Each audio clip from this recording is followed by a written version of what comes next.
안녕하세요. 우리가 아주 잘 안다고 생각했던 한 고대 이야기, 그 이름 뒤에 완전히 새로운 의미가 숨겨져 있다면 어떨까요?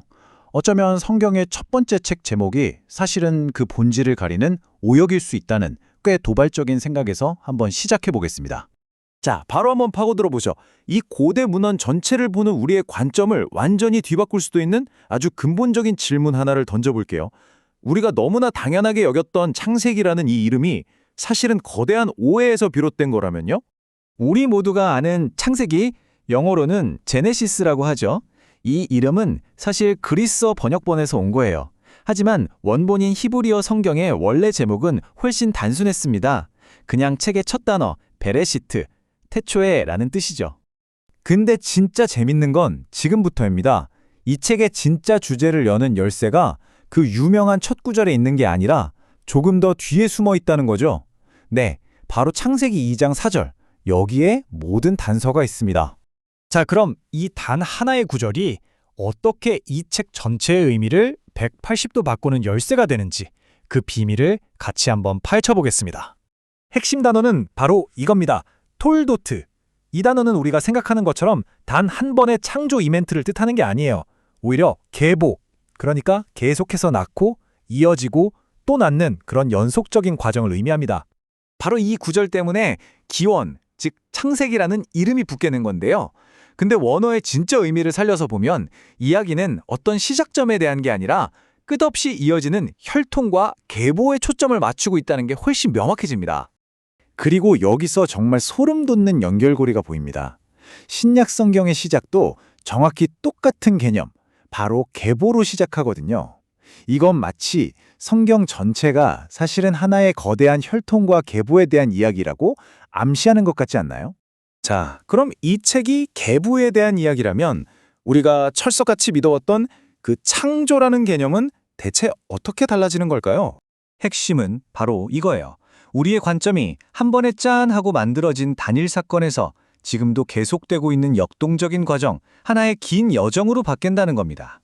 이 과정은 세 가지 핵심적인 히브리어 동사로 설명돼요.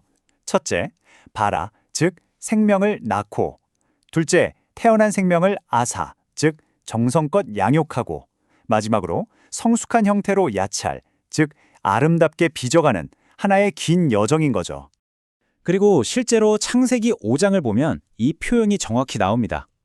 바로 아담의 계보를 설명하는 부분에서 이 창조의 3단계 과정이 어떻게 작동하는지 생생하게 보여주죠. 이걸 종합해보면 어떤 결론이 나올까요?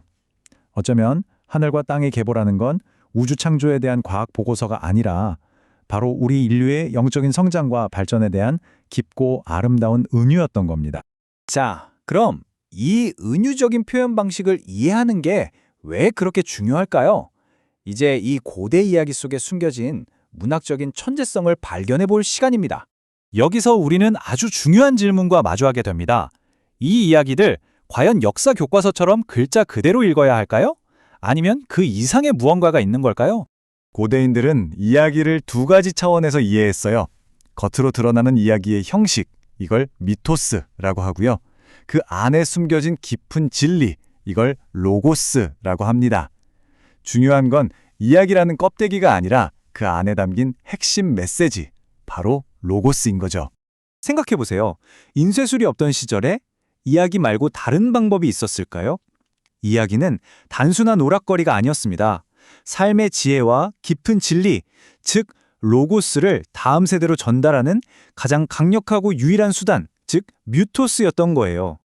그리고 가장 중요한 건 바로 이겁니다. 이야기는 박물관에 박제된 유물이 아니라는 거죠. 우리가 질문하고 고민하고 그 이야기에 참여할 때 바로 그때 그 안에 숨겨진 진짜 의미, 로고스가 우리에게 말을 걸기 시작합니다. 그리고 이 모든 이야기는 마지막으로 어쩌면 가장 중요한 한 가지 질문으로 이어집니다. 이 거대한 고대의 서사 속에서 과연 나의 역할은 무엇일까요? 이 이야기들 속에 담긴 생명력은 그냥 책 페이지 위에 잠들어 있는 게 아니에요. 바로 우리, 독자가 읽고 질문하고 또 그 이야기와 연결될 때 비로소 깨어나고 활성화되는 거죠. 그러니까 어떤 의미에서는요, 우리가 이 이야기에 참여함으로써 우리 시대에 맞는 새로운 이해와 생명을 불어넣는 셈이에요. 계속해서 낳고 또 낳는 그 톨도트의 행위를 우리가 이어가는 거죠. 그리고 참새기라는 이름은 어쩌면 너무 좁은 의미였을지도 모릅니다. 이 이야기의 진짜 핵심은 톨도트, 바로 지금도 이어지고 있는 거대한 계보이니까요. 그리고 그 이야기의 다음 장은 놀랍게도 바로 우리 손에 달려 있습니다. 이 고대의 이야기는 지금도 쓰여지고 있습니다. 당신은 이 이야기를 어떻게 이어가시겠습니까?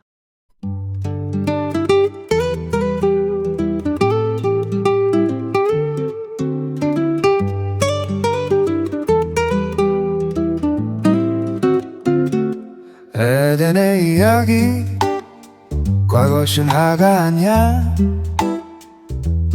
나의 삶 속에서 지금 펼쳐져가 하늘과 땅은 내 안에 있는 거야 지극한 정신이 날 새롭게 해 톨도트는 나의 성장 이야기야